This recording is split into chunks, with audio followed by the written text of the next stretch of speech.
Куманово во Република Македонија до периодот на транзицијата беше најиндустријски град. Најеклатантен пример за голем број фирми кои пропаднаа во транзицијата е градот Куманово.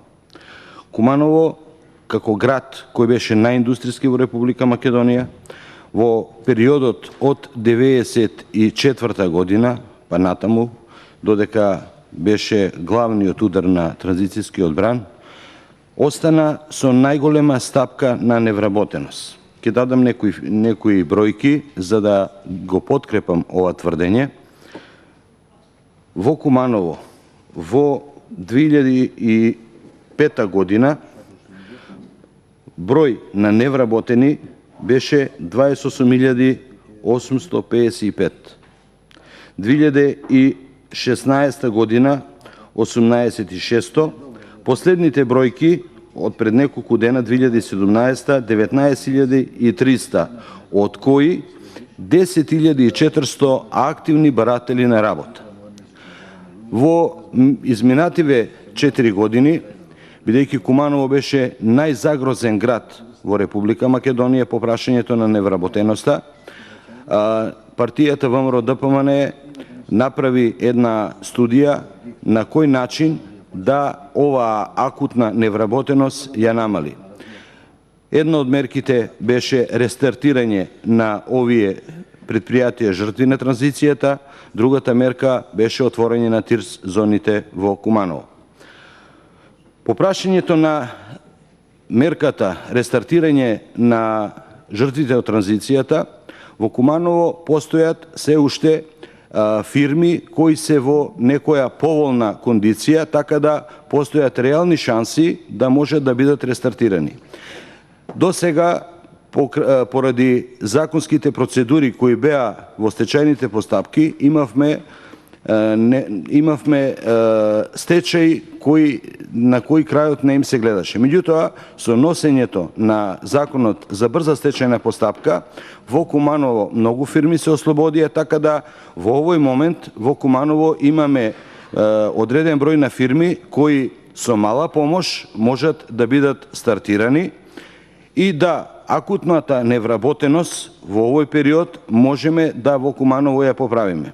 Значи, оваа мерка и овој амандман што го нудиме не е партиски, него е социјален амандман. Куманово, покрај другите работи, беше и по број на стечајни работници водечки во Македонија. Некаде од над 1000 стечајци имаше регистрирано минатата година, некаде околу 110 со мерките на владата на ВМРО-ДПМН беа решени, меѓутоа околу 960 се уште не се решени. Оваа мерка што со ребалансот ја нудат новата влада за решавање на проблемот на стечајците, во Куманово кажавме бројката некаде околу 960, е добра, меѓутоа помошта што тие ќе ја добиваат е многу помала во однос на отворање на нови работни места. Со овие пари што ги бараме со овој амандман за рестартирање на овие фирми, предвидено е да за секоја фирма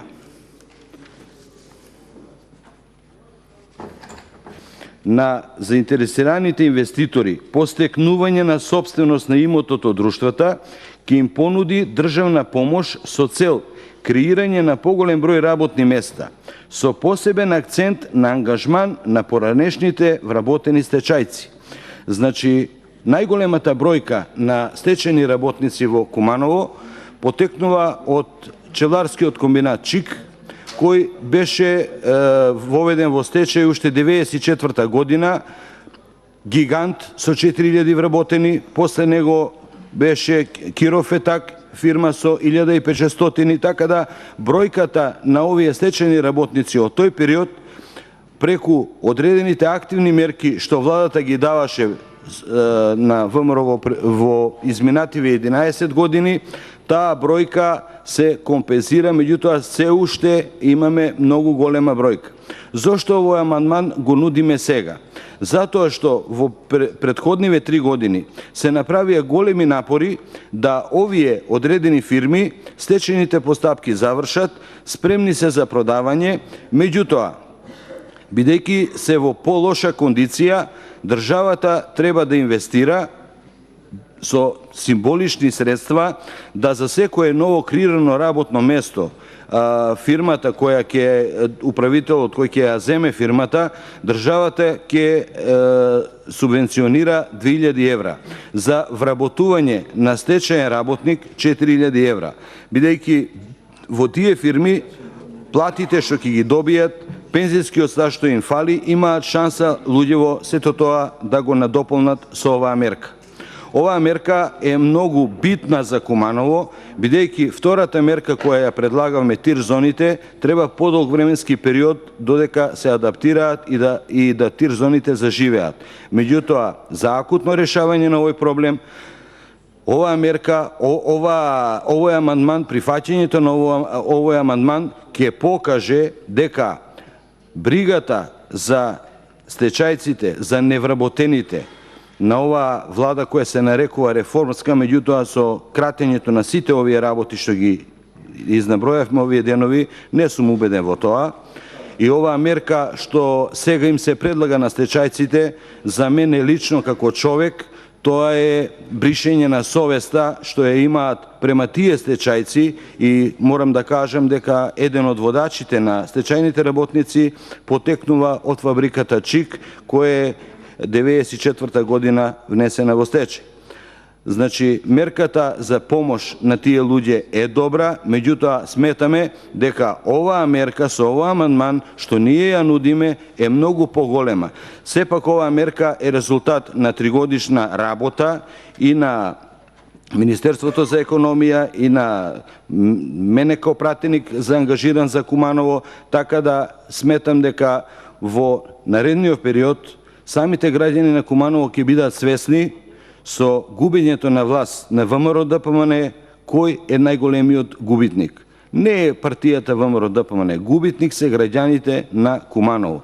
Бидејќи во Куманово во овој момент може да се рестартира тутунскиот комбинат, може да се рестартира Искра, Кожара, може да се рестартира ладилникот, значи фирми кои се во солидна кондиција, кои доколку се земат од инвеститори, не мора да се страни со мерките кои ги нудеше во програмата за изборите во 2016 ВМРО, условите за добивање на овие фирми беа исти и за домашните стопанственици и за странските инвеститори. Така да секој оној кој ќе влезеше во овие фирми, државата беше спремна со тие мерки да помогне да акутната состојба на невработеност во Куманово се поправи. Сега со ребалансот на овој буџет таква мерка немаме, затоа и го предлагаме овој амандман да постојната владина структура даде поддршка за овој амандман. Се надевам дека и колегите кои доаѓаат од овој регион, бидејќи ја знаат акутната состојба, ќе дадат свое позитивно мислење за овој амандман. Благодарам.